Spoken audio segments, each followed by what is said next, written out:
ಹಾ, ಎಂತ comment comment ನೋಡ್ರು. First comment ಓದಿ, ಆಮೇಲೆ ನಾನು ಎಕ್ಸ್ಪ್ಲೈನ್ ಮಾಡ್ತೀನಿ ಏನಾಯ್ತು ಅಂತ ಹೇಳ್ಬಿಟ್ಟು.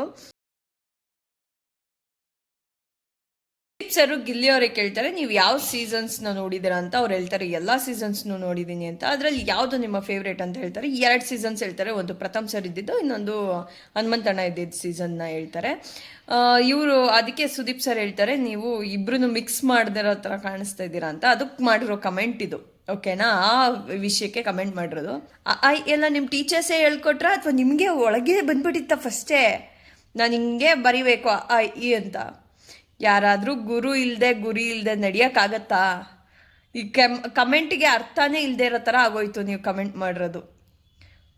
ಅದೇನೋ ಹೇಳ್ತಾರಲ್ಲ, ಹಿಂದೆ ಗುರು ಇರಬೇಕು ಮುಂದೆ ಗುರಿ ಇರಬೇಕು ಅಂತ. ಇದನ್ನ ಇಟ್ಕೊಂಡು ಗಿಲ್ಲಿ ನಟ ಗೆಲ್ತಾ ಇದ್ದಾರೆ ಬಿಡಿ. ನಿಮ್ಗೇನು ಪ್ರಾಬ್ಲಮ್ಮು? ಗುರು ಇಲ್ಲದೆ ಯಾರು ಸರ್? ಹುಟ್ಟಿದಾಗಿಂದ ಸಾಯೋ ತನಕ ನಮ್ಗೇನಾದರೂ ಒಂದು ವಿಷಯಕ್ಕೆ ಗುರು ಬೇಕಾಗೇ ಆಗ್ತಾರೆ. ಅವರು ಬೇರೆಯವ್ರನ್ನ ನೋಡಿ ಕಲ್ತಿರ್ತಾರೆ, ಅವ್ರ ಸೀನಿಯರ್ಸ್ನ ನೋಡಿ ಕಲ್ತಿರ್ತಾರೆ, ಅವರಿಂದ ಅವ್ರ ಜೂನಿಯರ್ಸ್ ಕಲ್ತಿರ್ತಾರೆ, ಅವ್ರ ಜೂನಿಯರ್ಸಿಂದ ಬೇರೆ ಜೂನಿಯರ್ಸಿಂದ ಹಂಗೆ ಸ್ಟೆಪ್ ಬೈ ಸ್ಟೆಪ್ ಬಂದಿರೋದು. ಯಾರು ಹುಟ್ಟಿದ ತಕ್ಷಣ ಮೇಧಾವಿ ಆಗ್ಬಿಟ್ಟಿಲ್ಲ ಇಲ್ಲಿ.